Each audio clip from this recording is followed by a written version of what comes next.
আসসালামু আলাইকুম সবাইকে। আশা করি সবাই ভালো আছেন। আলহামদুলিল্লাহ আমিও ভালো আছি। তো আমি আজকে একটা রান্না করতেছি। এটা হচ্ছে লতি। লতি তো আমি এর আগেও ছেড়েছিলাম। তো আজকে আমি চাপা শুটকি দিয়ে লতি রান্না করব ওটাই।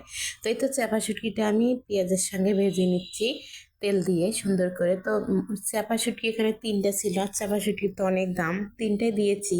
3টা দিলে আমার মনে হয় গ্রানটা একটু ছড়াবে। তারপরে তো এই তো এখানে আমি কাঁচামরিচ বেটে রেখেছিলাম যে ওইটা দিয়ে দিচ্ছি, আদা রসুন বাটাও দিয়ে দিলাম। তো এখন আমি সব কিছু বলতে এই কয়েকটা জিনিসই সুন্দর করে মিক্স করে নেব। মিক্স করে হলে অন্য কিছু দেব, সেটা হচ্ছে যে এই যে দেখুন লতিটা আমি ফ্রিজে রেখে দিয়েছিলাম, একদম বরফে হয়ে গেছে। তো বাটিতে এখনো কিন্তু বরফটা ঠিকঠাক মতন ছোটেনি, এখনো বরফ আছে। তো এই পর্যায়ে আমি এখানে দিয়ে দেব। তো দিয়ে দেওয়ার পরে এটা কিন্তু সহজে ভাঙবে না, তো একটু গরম হলেই ভাঙবে।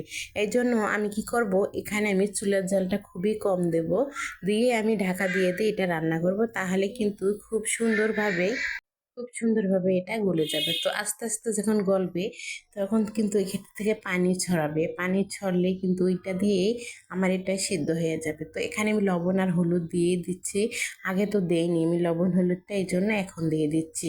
তো এই তো এখন আমার দেওয়া হয়ে গেছে। এখন এই দেখুন আমি কিভাবে নাড়তেছি, এটা বললাম না একবারেই গলবে না, এটা খুব গলতে একটু সময় দিতে হবে। এই জন্য তো চুলার জলটা আমি কম দিয়ে রাখবো।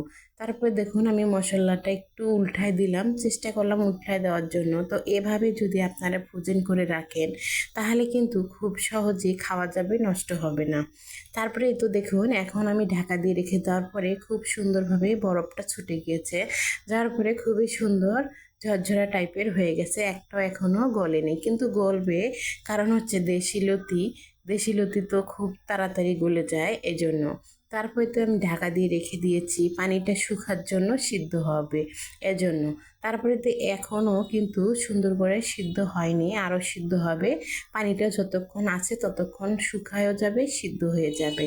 তারপরে এদিকে আমি সুন্দর করে যে নেড়ে একদম পানিটা শুকিয়ে নেব। ঢাকনাটা দেইনি, ঢাকনাটা আমি খুলেই রেখে দিয়েছিলাম। তো দেখুন খুব সুন্দর হয়েছে আমার ভাজিটা করা। তো আপনাদের যদি ভালো লাগে এভাবে একদিন লতি ভাজি করবেন চাপা শুটকি দিয়ে। আর ফ্রোজেন করা জিনিস খাওয়া যায়, এটা খারাপ কিছুই না, কিন্তু আরও সুন্দর হয়। তো আল্লাহ হাফেজ, সবাইকে ভালো থাকবে।